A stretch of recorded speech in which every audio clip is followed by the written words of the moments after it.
Saltburn season ruins No Nut November. Joseph pits Tyler against Pete. Die Hard is a Christmas ornament.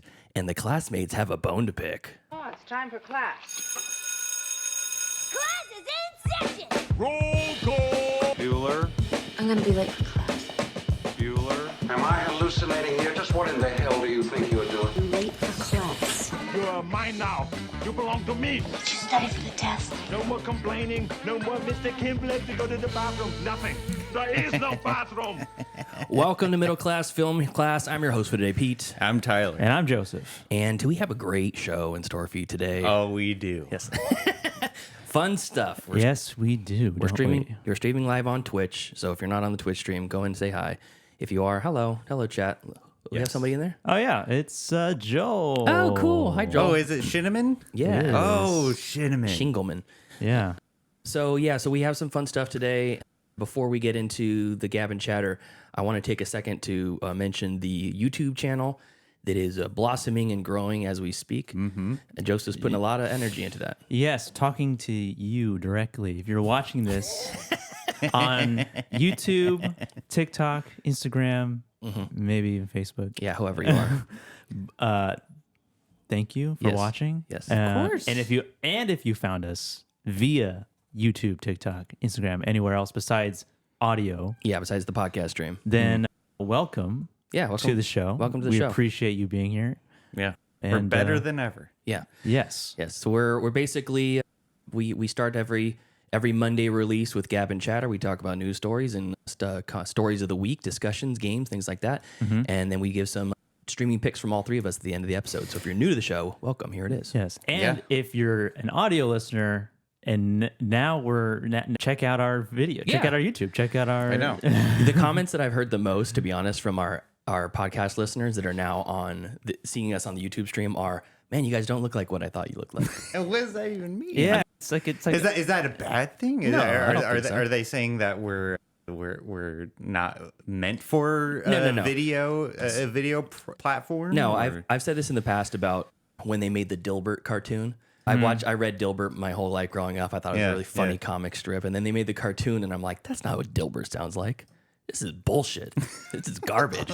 So Yeah. it's like the opposite of that. Well, I'm. And Tyler, you look good today. You shaved. I did. You look healthy. Hands washed. Yeah, my hands are definitely washed. your stomach looks like it feels great. Yeah.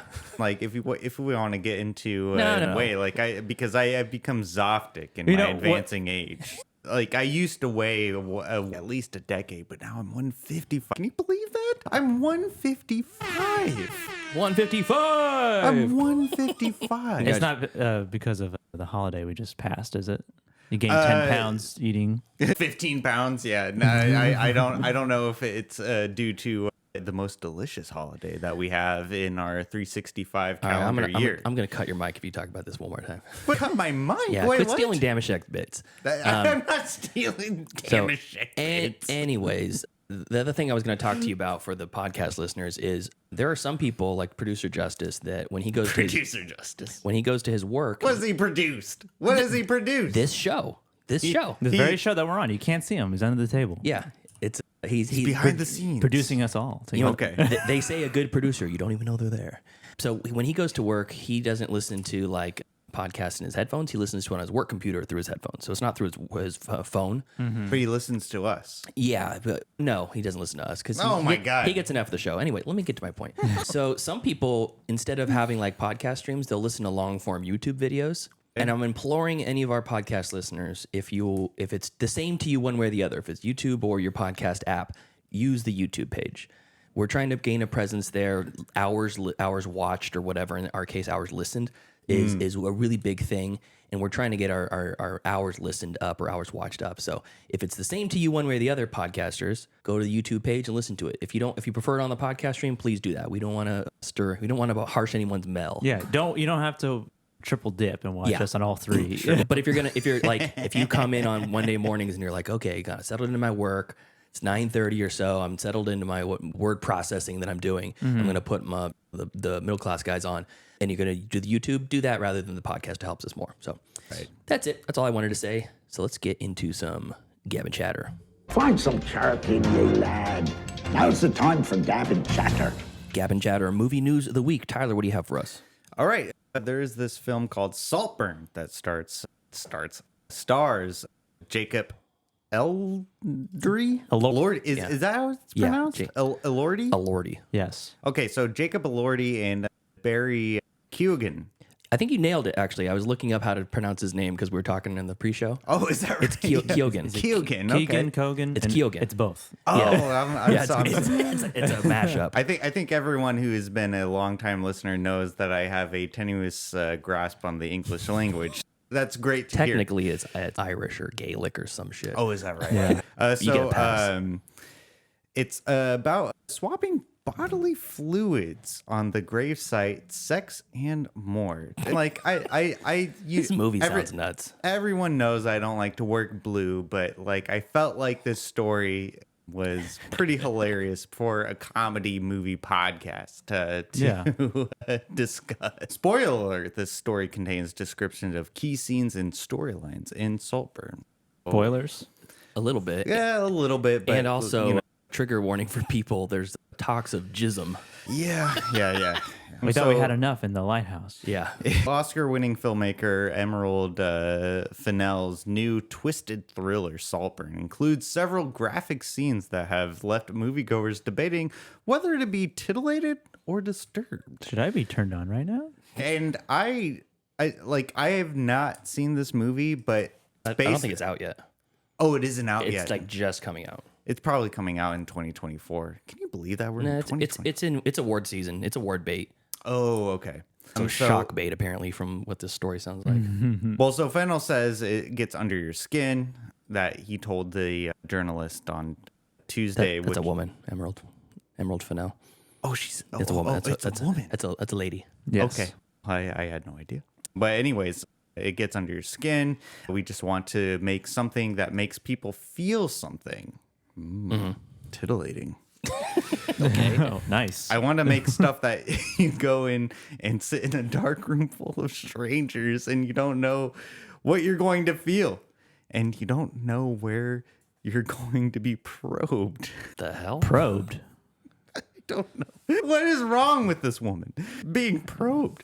And everyone has a different take on it. Some people are screaming. Some people are squealing. I don't know what that means. A squeal? It's a sound a pig makes. That's a drop. She continued. She continued to say that some people are turned on. Some people are turned on. Tyler, just read the story. Read the story. At first, I You wanted get 3 words in, and then you're commenting on your own story. Just read the story. I know. I'm so. Did you sorry. read this before you started this? Yes, I did. Yes, I did. I don't know. I'm dubious now. Okay. All right. Going forward, some people are furious. Some people don't really care. What you want is for people to spill out out into the street and just want to go and have a drink and talk about it. Which that's my way. So it's basically like shock filmmaking. He's trying to make something that people want to talk about. Yeah, I from what I gather from this article is that she is trying to make a film that is going to like Provocative. That I couldn't said it better myself. Like provocative, like makes headlines, like because the headlines like people will like pass out like at like movie theaters and stuff like that. Well, in Todd Browning's Freaks from 1932, there's a story that a woman had a miscarriage after watching it, and they blamed the movie. And it's like, was that just good PR, bad PR? Was it something real? It was like they say in the entertainment industry, any PR is good PR. Okay. What kind of shocking stuff are we going to see in this movie? In one scene, Cogan watches Elordi, God, that's so bad. Elordi masturbates in a bathtub. Cogan is seen licking up Elordi's semen around the tub's drain. Oh my God, Tyler! I want to make some context though, because Pete sent me this news story saying Producer Justice sent that to you. Oh yeah, I forgot. I'm so sorry. Producer Justice sent me this story, and he said like, I think this would be a really good story for you to read on air. And I was like, what was your response? Yes, please. I I was in my, I'm gonna go in the bathtub right now. well, I was in my cups, and then I read over the story, and I was like, "Oh yeah, this is hilarious. This is fun." But now I'm reading it with clean eyes. I'm just like, "Oh my god, What did I agree to? oh my god." I was like, "Thank God it's mine." Elodie cracked. I was very proud. I was very proud to have Barry Keoghan guzzling it like that. Oh my god. Oh my god, it's so terrible.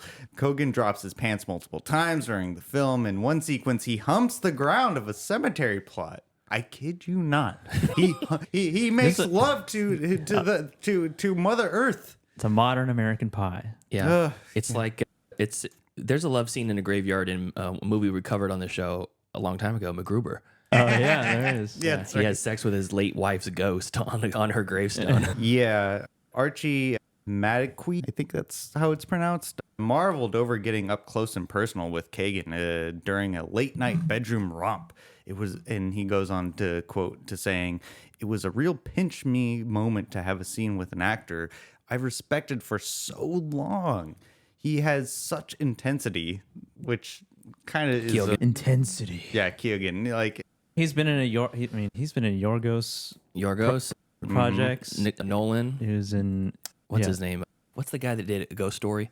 Lowry. Yeah, David Lowry. Yeah, He's in the Green Knight. Lowry, yeah. Who's he playing the Green Knight? Oh, he plays the The little troublesome kid that Yeah. like tweren't enough. Yeah. Tweren't. Madekwe said he had such intensity. He has these eyes that Emerald describes as shark eyes. Yeah, I Just I- don't know what yeah. he's thinking.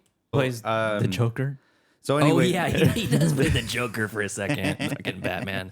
so the film premiered in Australia at the South by Southwest Sydney on October 20th, 2023, before opening in Australian cinemas on November 16th in the U.S. Saltburn. It was given a limited Saltburn. Oh, it's Saltburn. Saltburn. Satin burn. Sorry, Satin is the last fabric that can give you a burn. my aging eyes. Where's are your getting- glasses? I lost them. Come prepared, boy. Come prepared. It was given a limited release on November 17th, 2023, followed by a wide expansion on November 22nd, 2023 by Amazon so it's MGM out this Studios Distribution. The classmates who are listening right now, you probably could go on Amazon and find it and be disgusted by the Or turned on. yeah, maybe titillated, as Emerald said. Are we all getting boners together in this movie theater? Yeah, I don't know. And then I also have another news story too. Like I'm going to go over really quickly. It better be really fast. well, We don't have time. What do you mean we don't have Fast. I'm telling you. Well, it's Producer a big- Justice sent me a message. Okay, George. I wanted to point out because everyone knows that Tyler. I. What are you doing? What do you mean? What am I doing? I'm trying to get through this story. Okay, hurry. Everyone knows that I have an affinity for George Lucas and the Star Wars films. So when he first screened the Star Wars trailer, everyone hated it. Oops, sorry. I'm already being That's enough. We're out of here. Yeah. So in a 2000 Star Wars Insider interview with Star Wars The Empire Strikes Back, director Irvin Kershner, he admits that he was initially reluctant to take on the project. He goes on to quote on saying that Star Wars was one of the greatest successes we ever had on film, and I felt to follow it would only be to make a film not as good. Mm-hmm. Even the studio did not want him to get involved with the sequel, feeling that Kershner was too old because it's a young person's film. He also knew next to nothing about special effects. And as you all know, like with the Star Wars film, they used incredible practical effects, and I completely loved it. He goes on quote to saying, "When we went out to dinner afterwards, Brian began yelling at George Lucas. I don't understand your story. There's no context. What is the space stuff? Who cares? I'm lost. This won't be a commercial. Nobody will get it. It is just a void with stars and some silly ships moving around." And so I thought that was really interesting that like everyone involved with Empire Strikes Back was like, what are we doing here? And it ended up being like one of the greatest sequels in the Star Wars franchise. Like I don't get these the drops that you're putting out right now. Like why is it me? Why is it me? Why it always I'm pretty sure is that me. we were like we agreed to not do that story. Did we? Anyways, I just Goes want... back to my come prepared comment. All right, fine. I relinquish my time based on the goddamn sound drops. Wonderful. It's the producer. I mean, we have no say in the game. Producer Justice drives a hard whip. He does. Joseph, what do you have for us? Okay, I have a real quick news story and then a little surprise for both of you. Sweet. Oh no. Yeah. No, I don't like your surprises. All right, I'm gonna get through this story real quick. This is a very much a crisis averted story. Okay. Like a week ago, it was put out there. Someone put out there that Aardman, the animation studio Aardman, responsible for Wallace and Gromit and Chicken Run and Shaun the Sheep and Yeah. all the Flushed away. flushed away. Yes, the pinnacle flushed away. Yeah. Their clay manufacturer or the supplier of clay went out of business, and so a rumor was put out that they only had enough clay to make one more Wallace and Gromit movie. Holy shit. Wait a minute. And so people were freaking out because they were like, "We're not like it's Aardman is done, right? unless they get another clay manufacturer, they start digging for that clay." Yeah. Oh shit. Like, is it that real? Is that dire? Is it that real? They just can't get clay from somewhere else? From It's this a dire concept. from this It's a one dire situation. from this one supplier that they used. Okay. Just the one supplier. And so the rumor was that they only had enough for one more movie. But Aardman themselves have put out that we are touched about recent concern over the future of our beloved clay creations, but wanted to reassure fans that there is absolutely no need to worry. We have high levels of existing stocks of modeling clay to service current and future productions. And much like Wallace in his workshop, we have been tinkering away behind the scenes for quite some time, with plans in place to ensure a smooth transition to new stocks to continue to make our iconic productions. I'm very happy about that. I'm glad my fears are quelled. I know. I was panicked for a second. Yeah, they've already had like the terrible tragedy happen in the early days of their company. Like their entire factory burned. Oh yeah, burned I forgot down, about that. and they lost all of their original I models. had no idea. Dude, that sucks. So, Hard work. Yeah. Mining those clays. all outlined in a hour-long documentary I stream picked a while ago. Yeah. I never watched it, but I remember you talking about that. That's crazy. But yeah, so crisis averted. No need to worry. Everybody stop panicking. Huzzah. We will get Chicken Run Dawn of the Nugget is coming out. Oh yeah. The long-awaited sequel for Chicken Run. But Wallace and Gromit holds a special place in my own heart. And Sure. that British humor and combined with stop motion animation or claymation, I should say. It takes a lot of talent to do that. Who reported the clay shortage and that they're gonna only have room for one more movie? Twitter. I don't. Aardman's like, fuck you. But yeah, It's so- probably like the main clay guy. They're like, we don't have enough clay. So no need to worry, everybody. Cool. Awesome. Aardman is Great is stuff. thriving. Crisis averted. Okay, so that's that story. That's the extent of that story. Surprise I have for you guys. Oh, cool. Okay. Huzzah. We've been doing a little bit of trivia these past couple weekends. Yes. Please don't My tell favorite. me. Please don't tell me. And Oh my god. first one, guess the movie based on the cast. Hard. Last Yeah, week, that was hard. guess the movie based on its alternate/rejected title, which was a little bit easier. Pretty fun. Yeah, it was fun. This one, Star Beast. yeah. This one, I don't know how you guys will do. All right. I'm gonna do it a little bit differently. So I'm gonna ask each of you individually. You'll have 30 seconds, and then 30 if you don't seconds, get it, okay. the other person goes. And if they don't get it, I just tell you. I'm not waiting for Tyler. 30 seconds of Tyler thinking. So I'm just gonna give you the answers. Okay. If one of you can't get it, or if both of you can't get it, but only one at a time. Okay. All right, cool. Right? All right. Who goes first? Pete, because his name is first. Sure. It starts with P and it's before T. Okay. And starts before N. All right. So the name of the game: two actors, many movies. Many movies. Two actors, many movies. I don't understand. Oh, okay. Let me explain. Don't worry. It's Let me coming. explain. You're in the strong, capable hands of Joseph Navarro. So I am going to ask you.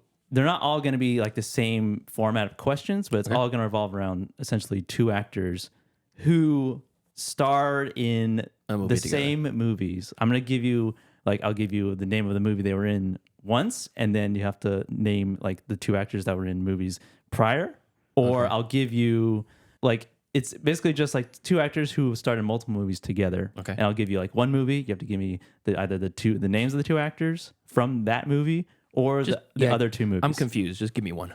All right. We'll learn as we go. Okay. Two actors, many movies. Okay. First question. And let me get it ready here. Yeah. What two actors from the Avengers franchise Okay. also starred together in 2007's Nanny Diaries Nanny and Diaries. 2014's The Perfect Score? A perfect score. Oh shit! Got music. I don't. The problem is I've never even heard of either of those movies. Well, just think of two actors Okay. from Avengers franchise. Just the Avengers franchise. Okay. Just the Avengers. Scarlett Johansson and Mark Ruffalo. Final answer? Yes. Damn, that was my answer. That of all the Avengers, Okay. that was your answer. Tyler. Same question. That's right, Kevin. I am about to destroy them. Toby Maguire. No, but Just let him answer. He's in just, the- let, he- just let him answer. Just let him answer. No, wait, no. Avengers. Oh, Avengers. No, that was my answer. Scarlett Johansson and Mark Ruffalo. I don't know. Okay. The answer was. Could it be right? The answer was Scarlett Johansson and Chris Evans. Ah. Okay. Oh, Chris Evans. That's a good what. one. Oh man, I almost got that too. I almost got that. Okay. Next one. Okay. Pete. Yes. Wait a minute. I thought it was my turn. What? No, we just gone back and forth. Oh, okay. I'm sorry. It was just your turn. Okay. All right. Christian Bale and Amy Adams starred in 3 movies together. One of them is 2013's American Hustle. What are the other two? Okay. One of them was The Fighter. Christian Bale and Amy Adams. Christian Bale was not in Talladega Nights. I'm gonna say Thor: Love and Thunder. The Fighter in Thor: Love and Thunder. What? No, I think that was Natalie Portman you were thinking of. Yeah. But Tyler. Same question. No, I have no answer. Come on. I You got 30 seconds. you keep talking about how this is entertainment. The show's entertainment. Thanks for us. Okay. Clown. Dance for you. So Christian Bale and Amy Adams, The Notebook? No, not The Notebook. That's Pete Ryan gave Gosling. you one of them. I forgot. I don't know. I don't know. The answer was The Fighter and Vice. Yes, Vice. Yes. man, Yeah, should have got that one. All right. All right. I know. Oh, damn. So 0 for 0 so Oh, far. for no. We're on hard mode right now. Okay, next question. These are too difficult. I'm gonna play New Game Plus. Okay. Bradley Cooper and Jennifer Lawrence also starred in American Hustle, as well as 2014's Serena. And what 2012 film that got Jennifer Lawrence her first Oscar? I'm going first. Tyler, do you want to take this one? No, this yeah, no. This is an easier one. You go first. Silver Linings Playbook. Final answer? Oh, yes, Ding. that's right. Love Okay. that movie. Okay, I'm going to ask Tyler now since you just got that one right. Okay. Which two Saturday Night Live alumni have starred in 7 movies together? That would have to be David Spade and Adam Sandler. Damn. No. Pete, same question. Okay, so I was thinking David Spade and Chris Farley because they've been in a ton of stuff together, but I don't think it's been 7. No, I don't. Tommy think it's Boy, them Black either. Sheep, Wagons West, or what East, or whatever that's called. Adam Sandler's probably a good bet. Who's been in all of his stuff? Adam Sandler and Rob Schneider. What's the answer? The answer was Tina Fey and Amy Poehler. Okay, that's good. okay. Is that the That's good. record? Is it? Are they the most? I don't know. You I don't think have that so. information. All right. Next question. Pete, what 2 comedic actors lended their voices to the Lego Movie and the Lego Batman movie, who also starred as the leads in a 2-movie franchise? Lego Movie and Lego Batman movie. Yes. We're also together in a 2-movie franchise. Chris Pratt, Crispy Rat, and he wasn't in it with Morgan Freeman. Oh. Will Arnett is one of them, and Elizabeth Banks. I'm going to say Chris Pratt and Elizabeth Banks. I don't know the franchise, though. Wrong. Tyler, wait. Will Arnett and Chris Pratt. My answer? That's his answer. Incorrect. Okay. The answer was Jonah Hill and Channing Tatum. What? Oh, yeah. Channing Tatum plays Superman. Jonah Hill plays Green Lantern, I think, No. in Batman. Lego movie, yeah. Alrighty. Next question. Okay. There's more. These are tough. Tyler. These are tough. Okay. Tyler. Fun, though. Okay. Go ahead. What Tim Burton has used Johnny Depp and Helena Bonham Carter in at least 7 movies together. Yeah. What was the first Tim Burton movie that Johnny Depp and Helena Bonham Carter worked together on? Talk it out. This is an audio format, Tyler. Name the movies. So it can't be Nightmare Before Christmas. Trying to think of his first film. Beetlejuice? Beetlejuice? I don't think either one of those are in that juice. Not Tim Burton's first movie. Johnny Depp's and Helena Bonham Carter's first Well, movie. yeah, you know, I That's just got, Michael Keaton. That's not Johnny Depp, Tyler. I got stuck on Tim Tim Burton's films. Okay. Pete. Okay. Same question. Okay. Helena Bonham Carter, Johnny And Depp. Johnny Depp. First movie with a Tim Burton. So we got early on in this franchise, we have Edward Scissorhands. They're not, Bonham Carter's not in that. No. But I believe Ed Wood is the follow up, and I think that's where their first one is. Final answer? Yes. Ed Wood? Ed Wood. Ah, shit. The answer was Corpse Bride. What? Yeah. Corpse Bride. For Ed Wood? Were they in the Ed Wood together? I'm pretty sure. Corpse Here, I'll Bride look it up while you do the next it's a modern movie. I didn't. Yes, it is a modern movie. Okay. All right. Next one? 1994 for Ed Wood, and that's Sarah Jessica Parker. Not three names, you know. Helena Bonham Carter, Sarah Jessica They Parker. look the same. All right, next question. There's only a couple more. That's good. That's good. That's a good factoid right there. That is. Okay. Who did I just ask? Ask you first. Pete, Yeah. what different two Saturday Night Live alumni, Okay. not Tina Fey or Amy Poehler, have starred in 18 movies together since the late 90s? Can you read that question one more time? I accidentally muted you. Okay. What different two Saturday Night Live alumni have starred in 18 movies together since the late 90s? In some movies, they both make cameos in one short line. With one short line. Oh God, 18 movies together. Two Saturday Night Live alumni. Like, some of these movies, they technically... Yeah, they're just like a really small cameo. Ooh, this is a tough one. Since the late 90s. I'm going to say Norm Macdonald and David Spade. Incorrect. Okay. Tyler, good luck with this. Tyler. Fuck. Same question. Do you need me to read it again? No, I understand the Okay. question. I'm gonna say Michael Myers and Will Forte. Correct. The answer is Rob Schneider and Adam Sandler. But what are they? What do they say? What are their lines that they're doing together in one short line? You can do it. Chop his freaking balls off. Hey, that was my guess earlier. It was Adam Sandler and Rob Schneider. God damn it! Damn it! I should have just gone back to it. It's always that random character. In the crowd. Goddamn games. It's a circle. Oh, it's okay. Last question. Last question. Okay. Last question. Who did I just ask? Pete? Yeah. Okay. Tyler. Tom Hanks and Meg Ryan in the early 90s are like male bees in a beehive. They just work. Before You've Got Mail and Sleepless in Seattle, what was their first movie together?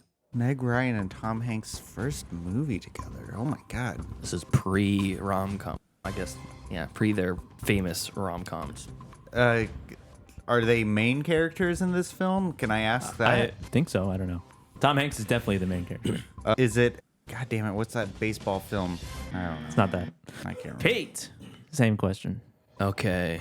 I'm gonna say Tom Hanks and Meg Ryan's first movie they started together before You've Got Mail, before Sleepless in Seattle. I'm gonna say Joe versus the Volcano. Final answer? Final answer.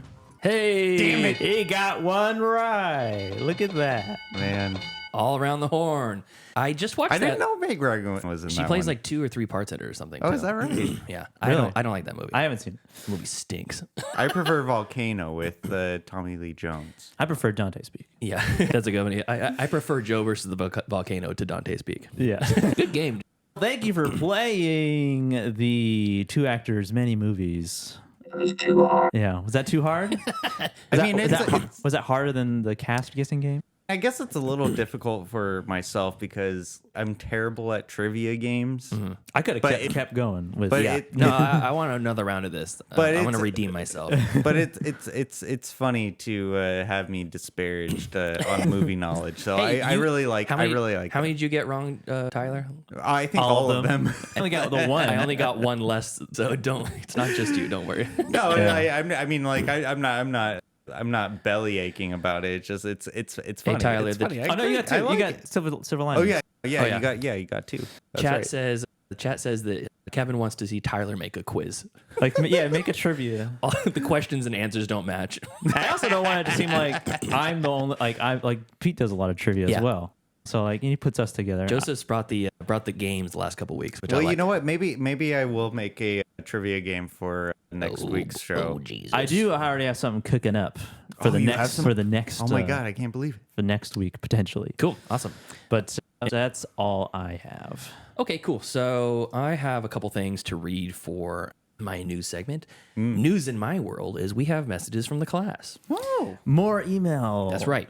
First People off, loved our Gossip Girl. Oh, don't even get me started on Gossip Girl. Gossip Girl. Oh, hey, do you want to play the 10 likes? Oh yes. No, this don't. is from so for context for people who didn't listen to last episode's Gavin Chatter, we had a new listener who write in who just called themselves Gossip Girl, and they said, "Oh, Tyler, do you guys ever comment on it? Because Tyler uses like sometimes a lot." To be fair, California, that's our pigeonhole, right? That's if you want Yeah. if you want to And we do don't it. pronounce our T's. If you want to do a California accent, you just add a bunch of likes into it. Or using hella. And yeah, hella. Or drop the hard T. and then the end of every sentence ends in a question.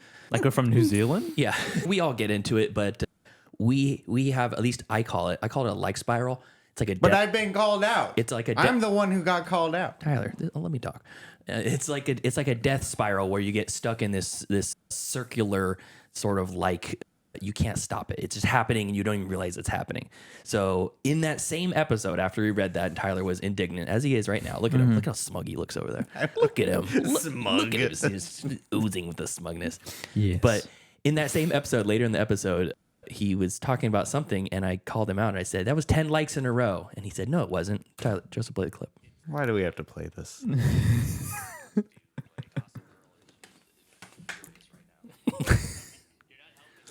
That was like 5. That was like 5. I heard slow motion.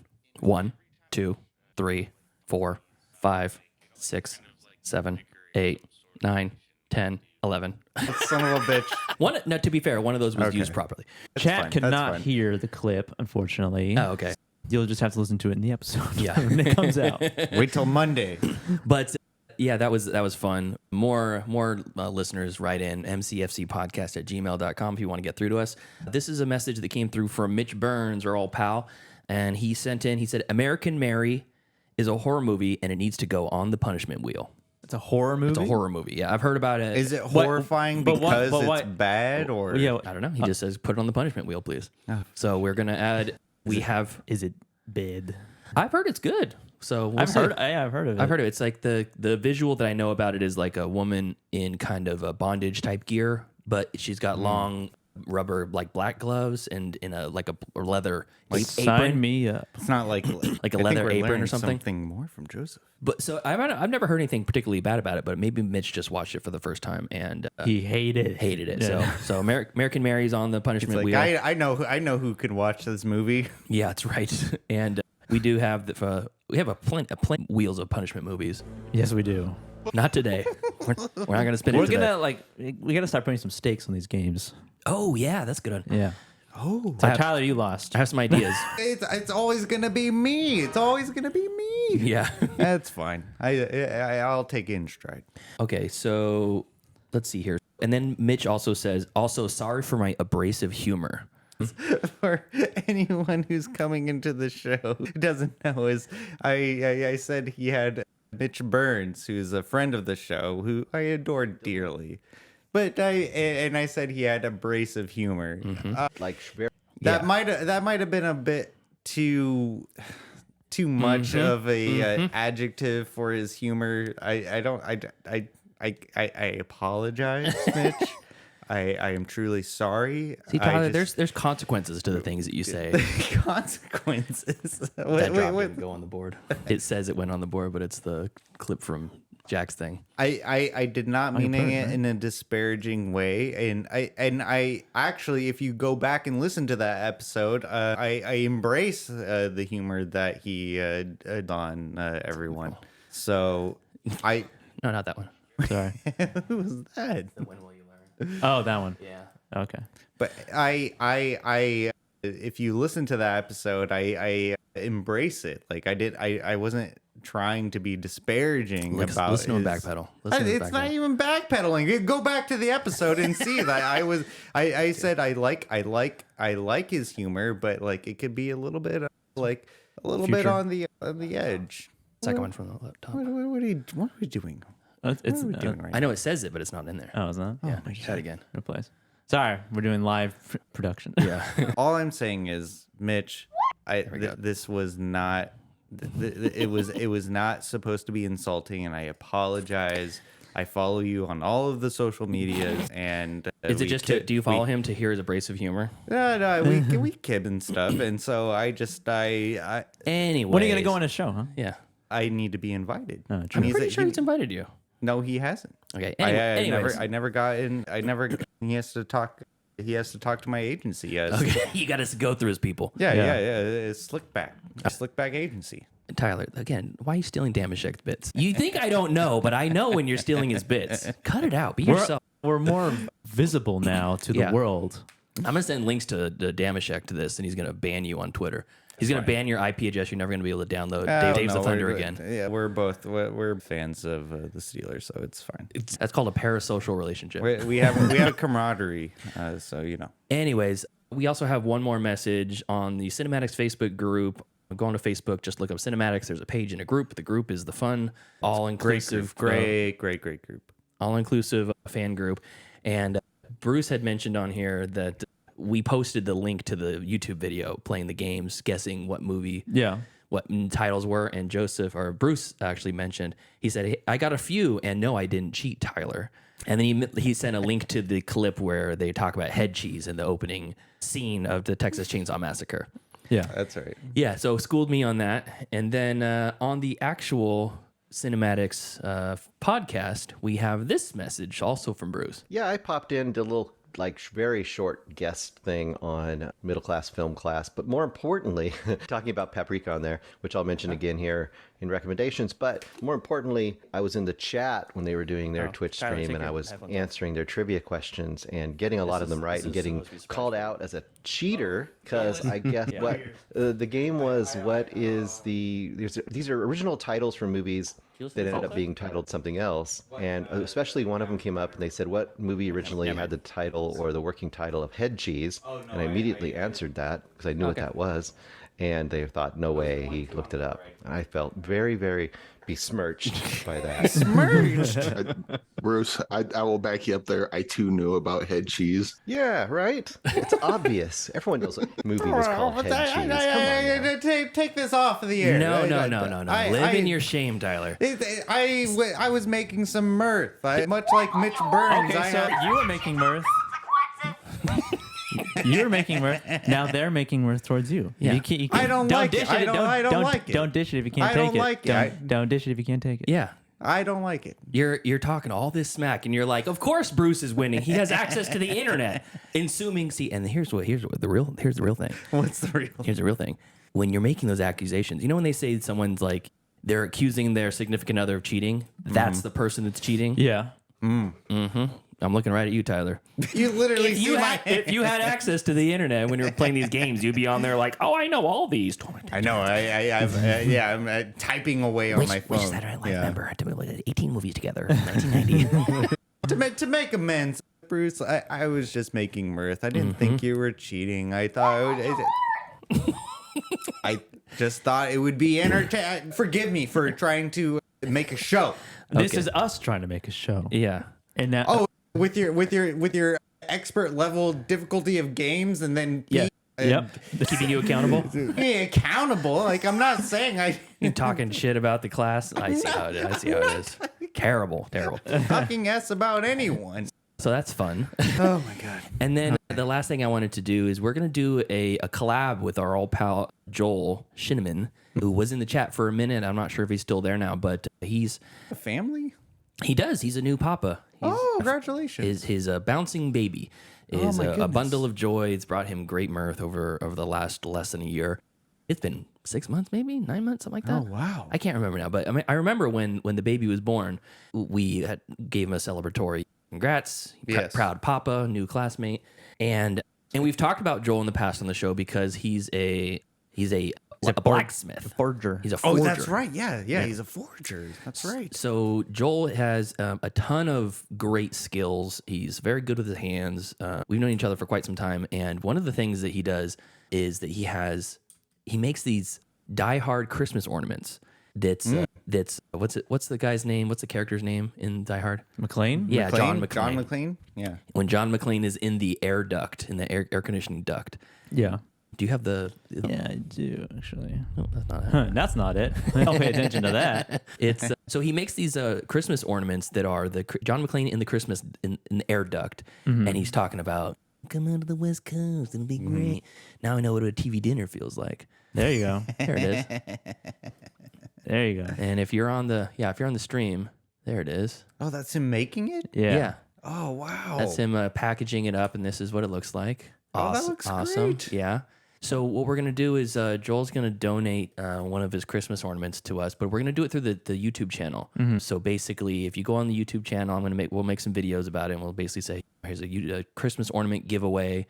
This is handmade by Joel himself, and he can buy it on his Etsy store, or you can just go on the YouTube channel, subscribe to the channel, and then just drop a comment. Die Hard is a Christmas movie into the comments, or Die Hard is not a Christmas movie. As long as you're making a comment down in the comments, we're going to pick one person at random and give the ornament away. Now, that's an interesting discussion to have at one point in time. What?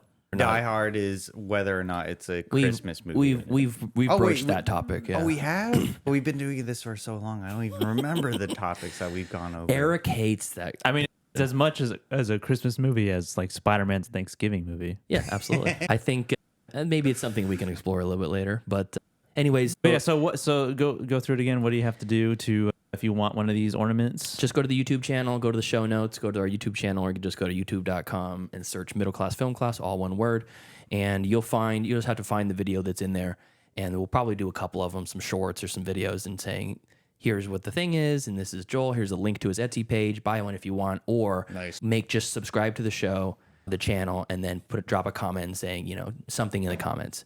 I'm in. Die Hard is a Christmas movie. You're high if you think it's not a Christmas movie. So the whatever. parameters like if you want, you have to specifically say No, like you don't have just a comment. Any comment. any comment. Any comment. Yeah. Okay. Anybody who comments on This episode, podcast sucks. Yeah, you can say that, and then I'll pick it and I'll roll again. Like I've always said, like I like the hate mail. Yeah. Like I I don't know if you do. You say you like it until someone sends "do better," and then you act indignant. Indignant. See, Tyler, when people say "do better," this is what they're talking about. Do better at what? You don't disparage the classmates. Bruce is in the chat cheating. I didn't. All right, so maybe I did. So that's all. Yeah, so that's all I have to say. Thank you, Joel, for that. Very nice of him to donate something, one of his handmade wares to. And I have a ton of them in my house. I have bottle openers. I have coffee spoons. I got little Bobs and Bits bowls. Yeah, he makes great wares. Nothing hits like a welded or a forged bottle opener. Oh no, it really is. It really is something different. Yeah. Anyways, that's all I got. Let's get into some streaming picks. Wanna watch a movie? Yes, I do. Disney Plus, HBO Max. If I don't get the pick, show's over. I have grown accustomed to Hulu Plus. Amazon Prime. I like Netflix. Streaming picks, movies that we watched this week on our services that you can watch on yours too. Tyler, kick us off. Yeah, so this isn't exactly a streaming pick on a streaming service. Okay. It's an anti-streaming pick. No, it's not an anti-streaming pick as well. It's more so because the place where I live currently has cable TV. And so I watched a movie on cable TV. Okay. Did you check if it was streaming? I did, and okay. it isn't. It's not. So this is Tenacious D in The Pick of Destiny, released in 2006, starring Jack Black and Kyle Gass. Those are pretty much the two main characters. Directed by Liam Lynch. Liam Nitch? His name's Liam Nitch? I mispronounced the. What's his real name? Lynch? It's Liam Lynch. Oh, okay. Liam Lynch. Liam Lynch. It's like a tongue twister almost. So I watched this movie for the first time when I was in high school, like many other people of my age. Yep. Watched this movie because it came out in 2006. Like it was really prevalent towards social groups of someone who was in the teenage era, and I liked it. I did like it upon first viewing years and years ago. I didn't see it in the theaters, but I did watch it probably about a year or so after it came out. And then forgot about it and was thinking like it was a very like immature movie because like I was already like It's a juvenile humor type thing. yeah, push up. yeah, definitely. I love that scene. Hands off. But like Pete said, like it's very juvenile humor, and at that point, I was already like in my infancy of like getting into film, and like after like watching like really great films and like Get on the mic. Get on the mic. I am on mic. I don't. Okay. These anyways. these mics, you have to be like right on them. Okay. So I was in the infancy of like really like liking really great film. I think what's crazy is like I think after I'm saying like god damn it. Caught yourself. I'm gonna take a super cut of all the movies that you watched when you just started getting into movies. Every movie you talk about. So More than Your whole life, you've been getting into movies. Wait a second. So is this the era that you started getting into the movies? Was it right before we started the podcast? No. This was when I was in high school. So your high school years was when you were getting into movies. Yeah, in freshman, like I would say in freshman year is when I started getting into like push through it. When I started getting into actual films, and I think that the next film that I watched after Tenacious D and the Pick of Destiny was the Assassin of Jesse James by the cowardly Robert Ford. Okay. I think that was, I believe was the like the film. Okay. My God, you remove one word and the rest of your vocabulary goes out the window. Anyways, I revisited this Tenacious D and the Pick of Destiny recently, this past week, and I think the writing is very good. Like it's very humorous, and it really keeps you engaged. It's a very tight story, and my favorite part of this movie is Ben Stiller's part.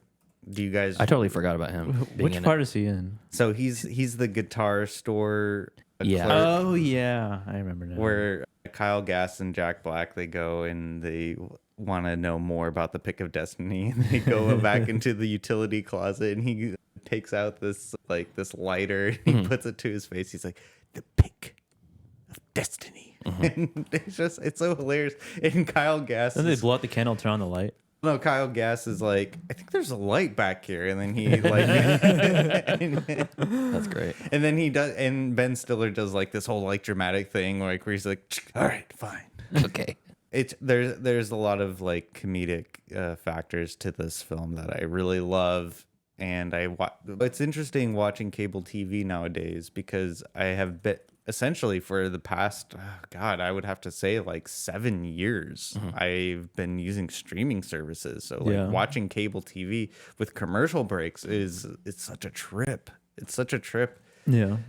And it actually wasn't like, it wasn't as bad as I thought it was going to be, because when I was younger, I would always hate commercials. I'd be, oh God, there's another commercial. I think it's because we were conditioned back then that was the bad thing, and watching a movie on a VHS was the good thing. Yeah. And now we don't ever have commercials, so it's a nostalgia thing. Yeah. You watch it and you go, oh my gosh, they're selling that at Macy's right now? Who knew? The production. You watch compilations of old commercials on YouTube. That's true. Tyler does that. Yeah, I do. Yeah. Yeah. You caught me in my own web. What the makers of those commercials back then? Oh, now you want to watch them? Came crawling back. Yeah. So Tenacious D, the Pick of Destiny. I know it's not a traditional streaming pick, but you can rent it. Like it's not unavailable. Or you can watch it on cable. Yeah. Yeah, TMC, I believe it was on, or TNT. I don't know. One of those channels. Definitely not on Turner Classic Movies. Turner Classic Movies. This evening we present Tenacious D and the Pick of Destiny, following Casablanca. Yeah, pretty much. And also, really quickly though, if you're subscribing to Amazon Prime, I implore everyone to check out the animated series Invincible. The second season, the first 4 episodes just came out, and they're just incredibly written. It's a very enthralling show. Maybe this might be an unpopular opinion, but because I've professed my love for Amazon's show The Boys, I think Invincible is the superior, like, quote unquote realistic, like, superhero franchise. And I definitely would encourage everyone to check that out. So they only released 4 episodes. And then the next 4 episodes are coming out in 2024. So you're going to have to wait. Is it really? They're doing 4 and then they're stopping? Yeah. They released the 4th episode. And I remember I watched it because I had like such terrible insomnia one night. And I forgot that they released the final episode. And I watched it and it was like 3 a.m. and I was like, what? And then my mom was like, are you okay? And I was like, yeah, I'm fine. She was awake or you woke her up? I woke her. Well, she might have been awake. I know. We both were cut from the same cloth, so like they were snuggling. You wouldn't. No, God. Anyways, disgusted by your mother? Ew. I'm not disgusted. Your father's in the chat. Yeah. Hey, Dub's in the chat. He says, in the radio business, they call like a crutch. We all have them. So don't be ashamed of it, Tyler. It's okay. All right. He also says, "Give me a break. I'm trying to cut the cord." One of these days, he's going to cut the cord. I'm not giving him the business about it. I liked it. Okay. Anyways, cool. those are my streaming picks for today. Okay. Cool. Joseph, what do you have for the class? I only have one, and this is streaming on Peacock. Peacock. What is that? Disdain? He's judging you. Disdain for He's Peacock? judging you for supporting NBC. I hated the idea of Peacock being a streaming service, but I'm not disparaging you in any way. Like, please go ahead. I'm sorry. Don't pay any attention. Okay. He's just over there talking into the mic. No he talks problem. directly into the mic when he's saying Peacock. Anyway, so streaming on Peacock is King Kong, Peter Jackson's King Kong. Nice. Oh, that's a good one. And that's a good one. I hadn't seen it in a while. I used to like really love this movie. I used to watch it quite a bit. And so I watched it again, and I figured I watched it on Thanksgiving because we had basically the whole morning to ourselves until we had to go to my parents for dinner. So I was like, I'm never gonna have like a Thursday off, or rarely do I have a day in the week off. Yeah. So I'll just pop on this 3-hour movie. It's really 3 hours. 3 hours, It's long. 3 hours and 7 minutes, and Wow. I love every minute of it. Nice. Except there's so King Kong. I mean, everyone's seen King Kong. Yes. I feel like for the most part. Yeah. There's this really I saw it in theaters. same. There's this really pointless storyline, like it's like subplot between Jamie Bell, the like guy who's hidden and he's like the thief. He like picked Adrian Brody's character. Okay. And then Oh, yeah. his relationship to the not the captain but the skipper, I think, to the black guy who's like assistant to the captain. Yeah, they're like in cahoots or something. Like he's like a father figure to Jamie Bell's young character, but the storyline that subplot doesn't really do anything for the rest of the movie. So you're saying that Peter Jackson could have got it under 3? It was only about 8 minutes of 3 hours 7 minutes. yeah, I know. I got it under 3. It was only about 8 minutes of like storyline, and it's like you're supposed to like. It seems like they're trying to make you care about their relationship in this it's a very small subplot within this giant story. Do one or both of them die during the course of their adventures on this island? Yeah, the father figure. Is that maybe you're just trying to get them to care so the death means something? I guess so, but because then you see him like he dies like he and it's pointless the way that he dies because he stays back and starts shooting at King Kong with a pistol and he's like run everybody, but he could be running too. He could easily be running, but then for some reason like he's not causing a delay at all. Yeah, he's not like stalling King Kong from causing destruction. I know this 22 millimeter pistol is going to stop this monstrous. They still end up in the canyon with all the bugs. And getting their heads sucked off. Yeah. And Andy Serkis playing 2 roles in this movie. Is he really? He's the cook. Oh, okay. He's I got to rewatch this. I don't remember a lot of it. He's the cook. He's lumpy. And then he's King Kong. Oh, yeah. You're right. He's King Kong. Yeah. And it's funny because Andy Serkis had to essentially do the movie twice for King Kong's parts because he had to do on set like the act with Naomi Watts, and then he had to do the motion capture separate from the movie because he had to get in the suit. Yes, the ball suit. Yeah. So he had to do the movie twice, but yeah, the movie's great. It's just like a classic It's a classic story of. I remember it got a lot of hate when it came out, and I always thought it was fantastic. People complain about the boat ride. Yeah, they're like, the boat ride's too long, and then the bug pit. You're like, what's up with the bug pit? And you're like, it's just it's fun. It's a great scene. I'm glad that you brought the bug pit up because the bug pit is one of my favorite scenes in that film because there's no music. Like it's like a droney environmental eerie sound that's playing. But for the most part, it's quiet besides the bug sounds and the hitting and slapping and attacking of bugs, the slapping of wet flesh. Yeah, because like a lot of problems with like bug features too is like they make like the spiders like hiss and scream and stuff like that. Like that's not realistic. But they're not real. They're not real spiders. Though. The movie it literally has everything. It has romance, it has comedy, it has action and adventure, and it's horror. The bug scene and Naomi Watts juggling. Yeah. Speaking of juggling, okay. It's so funny that you brought that up because I was going to bring this up. Oh, okay. So we're on the same level. So King Kong, they do the like sacrifice thing with Naomi Watts, and King Kong takes Miss Darrow, what's her name? Yeah. And then just goes to his lair with all the other former sacrifices' bones on the ground. Mm-hmm. And then they eventually they get a connection. And then there's this moment where after the big T-Rex fight, which was a great scene. Oh yeah, that snaps his jaw. Yeah, that's Kratos style. I was stoked by that. King Kong gets beat up, and so after that fight, they go back to his cliff where he hangs out. Their fuck dungeon. Oh god. And King Kong, he looks like he looks tired / sad / defeated, right? He's empty, and it's like he looks. This is perverted. This is creepy. Melancholic. Like when you're having a bad day, like you ever have like you're just not feeling good. Yeah. Like positive. Okay. And she is an entertainer, and she proceeds to entertain him. Perform. She proceeds to juggle.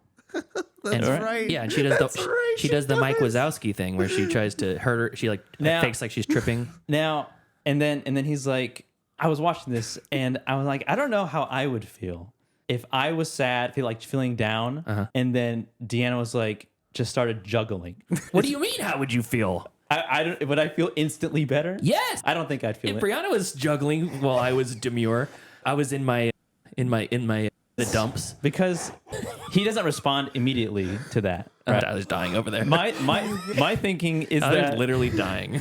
My thinking is that like he looks at her and she's and she's juggling. It's that if he could like speak English to her, his face was like, juggling isn't doing it for me. I don't feel like the juggling today. But wait a minute, you're telling me at some point though he does. He does come around. Is it because of the pratfalls? She does the Buster Keaton, like the slapstick humor. Yeah, because he earlier in the movie he like knocks her over. Because wait a minute, you're telling me you're down in the dumps and Deanna's the love of your life, the owner of the 3 chambers of your heart. There's 4 there actually. Oh, there's 4. Yeah. Okay. I have a heart murmur. There's only 3. You're born. You're telling me that you're sitting there on the couch and you're in a melancholic state, and Deanna comes out with 3 tennis balls and starts juggling in front of you. You're not going to be delighted by that? I don't know. It's like you're not going to swipe everything off of the kitchen table and make your dirty love to her. First of all, don't speak about me and Deanna like that. And second, I don't know. I like if I had was given the worst news of my life. But that's not the scenario. I'm applying it to my life. Okay. Okay. I don't know if juggling, any sort of circus act, she starts doing somersaults in the living room. Okay. And I'm just like sitting there because I got fired or I found out I had a terminal illness or something. Yeah. And they're just like, how about this? But what if she did the thing where she's hiding behind the kitchen island and she pushes the button and goes down a pretend elevator and walks down the stairs? You're getting warm. Yeah. I think in my life, because I know how to juggle. Yeah, I know he does. Deanna doesn't know how to juggle. But Joseph is for all the classmates out there, Joseph is a very great juggler. Like, I've seen it before with my own very 2 eyes. I love it. You done? Okay. If Deanna came out into the room and started juggling, I would be more flabbergasted. I'm like, when did you learn how to do this? That would be not the fact that she's actually juggling, But the fact that she just took the time to learn how to juggle. So here's something that we're not even talking about, though. In this scenario, he doesn't have the established relationship with her. He's just stolen this thing, this tiny creature, right? And he's got it up in his little... They're in the beginnings of... yeah, they're starting. They just started. But she's a tiny creature compared to him, right? Yes. So I found that this Tumblr post... And it's an ape. So I found this Tumblr post that I've... What is this, 2009? This stuck with me for a long time. I'm just going to do a very quick reading of it. If Cthulhu can be summoned by humans who are so far beneath it, why can't humans be summoned by ants? In this case, Naomi Watt, King Kong. If a bunch of ants formed a circle in my house, I certainly would notice. I'd try to figure out where they all come from and possibly wreak destruction there. But knowing how to correctly pronounce a true name is so important in a ritual. Imagine how impossible it would be to not take a look at a circle of ants chanting your name. And then they're like, you can't leave because we drew a line made of tiny crystals and now you have to do us a favor. And you're like, let's just see where this goes. Sure, what's the favor, ants? And usually the favor is like, kill this one ant for us or give me a pile of sugar. And you're like, okay. And you do it because why not? It isn't hard for you, and boy, is this going to be a fucking story to tell. These ants chant your name and they want a spoonful of sugar or whatever. And sometimes you get asked things you can't do. Like one of them's like, I love this ant, but she won't pay attention to me. It's important. Make me important to her. And you're like, how? So you just kill every other ant in the colony except 2 of them, and then problem solved. And the first ant is like a horrified whisper, what have I done? In this scenario, King Kong is the human and Naomi Watts is the ant, and she's juggling for this god. Yeah, I mean, and also when he has her in her hands, like especially when he first takes her, he's like she would die from a broken neck because she's like it would just be whiplash, just like throwing her around. But then that T-Rex fight scene was intense. And but the movie is good movie. Ultimately good. Yeah, like, it's streaming. Was it on again? It's on Peacock. Oh, I forgot. Tyler's disparaging Peacock. I did not. It's a movie that I used to watch when I had a portable DVD player. Don't fuck. A portable DVD player. Yeah, Wow, that's right. wow. Yeah. Did you see that comment from Bruce? Oh, the bug scene? Yeah. Yeah, I read that there was a bug scene on the trivia. In the original King Kong. Yeah, the very original King Kong. I had no idea. It was edited out and lost to time. That's crazy. Yeah. But yeah, this movie is a star-studded cast. Jack Black, Naomi Watts, Adrian Brody, the other ones, and everybody else. I think Andy Serkis. It came out in 2004. Oh, 2004. It was at the time. I think I had the most CGI shots. The movie looks great. For 2004, it looks fantastic. For 2020, it looks good. Still, it still looks really, really good. And think about that run from Peter Jackson. 01, 02, 03, all 3 of the Lord of the Rings in a row. Kong. 3 fucking fantastic movies in a row, back to back, and then King Kong. That's fucking nuts. I can't believe it. But yeah, King Kong, love it. All right. And that's streaming on Peacock. Great. Okay. I'm going to go through some of the good and some of the bad from this week. I watched the original Wachowskis feature, written and directed by the Wachowskis, formerly known as the Wachowski brothers in the credits, and it is from 1996. This is called Bound. Oh, yeah. I saw this at the Red Museum. Yeah, this is starring Gina Gershon from Killer Joe and Jennifer Tilly from Bride of Chucky. Also a liar, liar. In your bra. Yeah. Basically, this is an interesting kind of noir movie-ish. It's got this like kind of stylized sort of a detective drama sort of thing, but without a detective. So the synopsis is Corky, a tough female ex-convict working in an apartment renovations, played by Gina Gershon, in a Chicago building, meets a couple living next door. Caesar, played by Joey Pants. Joey Pants of The Matrix and Mr. Pants. Memento.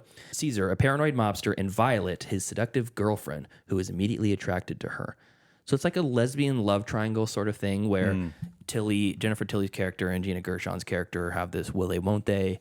Very quickly, it turns into will they. It's like an erotic thriller. That's probably a better erotic thriller. That's probably a better assessment for it. But there's like a mob aspect, and Joey Pants is like some goon for the mob, and he's got his thumb on top of Jennifer Tilly's character, and it goes some interesting places. I think the best part about this is that it borrows a lot from movies in the past, and it does it in a pretty good way for a very low budget movie. I don't know how they got these 3 actors. Maybe they just weren't as prominent back then, but I don't know how they got these 3 actors for their first feature. So it's pretty entertaining. It's streaming on Paramount Plus. You can also get it on Pluto if you have Pluto. It's a free service, and it's definitely not top tier, but for a first feature, it's good. I think this would be add to one of my movies that if someone's talking about best feature films for people that are famous now, and I was listening to a retrospective on Binge Movies about the Matrix Revolutions and the Matrix Reloaded, and Jason postulates that the biggest con that the Wachowskis ever did was to convince the world that they're not cheesy as fuck.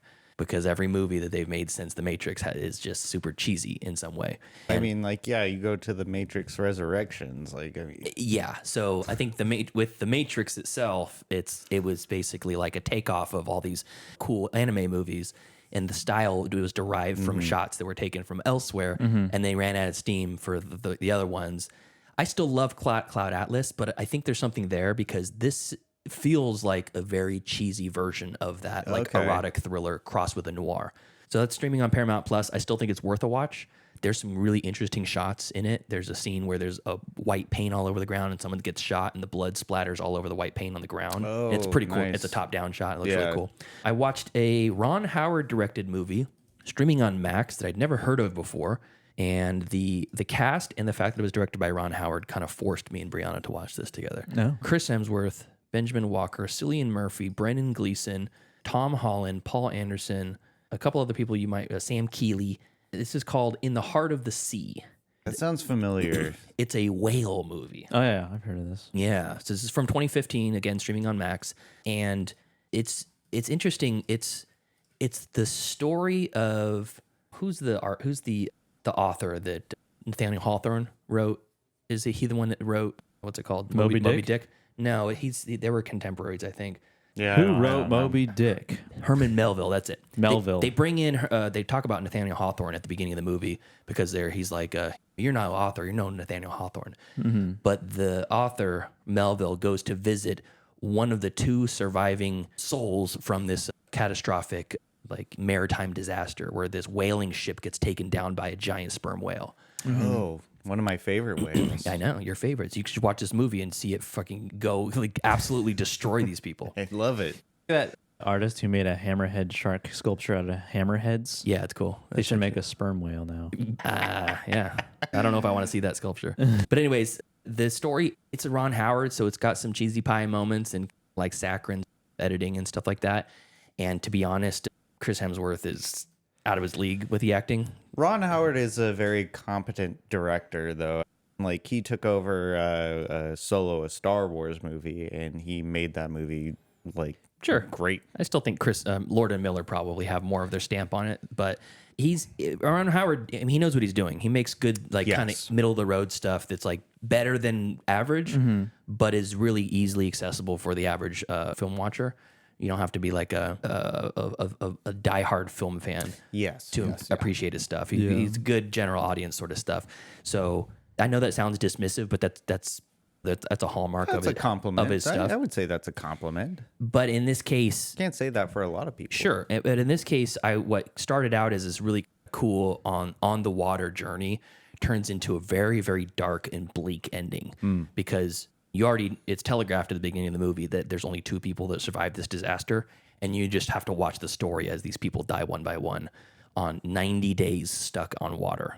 Oh my God, 90 days? 90 days stuck on the water. I would die on the third day. Probably. I would die on the third So day. it gets very bleak, and the interesting thing is all of the crew committed to losing weight throughout the production. They shot it chronologically. Whoa. And they all lose weight throughout the production, so they're all gangly and thin at the end. Really? Yeah, and it really happened. And they like grew out their hair and stuff like that. Yeah, and, yeah. So that's In the Heart of the Sea, streaming on HBO Max or Max. Oh, I definitely want to check that out. That sounds nice. I watched JCVD from 2008. JCVD. That stands for Jean-Claude Van Damme.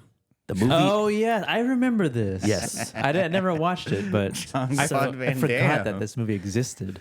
I didn't know anything about it except for that it's just, I thought it was a documentary at first because it's JCVD, it's Jean-Claude Van Damme, it's starring him, he's the title character. It's not a documentary? No. So this is streaming on Amazon Prime, Tubi, and Freevee. It's on from 2008. I'm going to read the synopsis because it summarizes it very well. Between his tax problems and his legal battle with his wife for the custody of his daughter, these are hard times for action movie star who finds that even Steven Seagal has pinched a role from him. This fictionalized version of Jean-Claude Van Damme returns to the country of his birth, Belgium, to seek the peace and tranquility that he can no longer enjoy in the United States, but inadvertently gets involved in a bank robbery with hostages. So he's playing himself. My head is spinning right now. There's fourth wall breaks where he talks directly to the camera and to the people who are watching his movies throughout the years. Yeah. And he's talking about this, like his history of his career. It shows him trying to book new movies. It shows him with his agent. And he's like talking about these terrible action movies his agent's trying to get him into. And he's like, we shot that 6 months ago. Okay. How the sequel's in production? Let's do that. It's really goofy, and it's told in a kind of an interesting way. But it's shot in I guess in Belgium they speak French. Is that right? You think so? Yeah, I think so. So it's a native language film, so it's not in English. It defaults to dubbed, and I just was watching it in dubbed. I'm like, oh, this is not right. This is not right, and I just finished it in dubbed because I didn't really care. Again, this is not Kino. This is not going to win any Oscars. But if you're like a 80s and 90s action stan and you love that kind of stuff.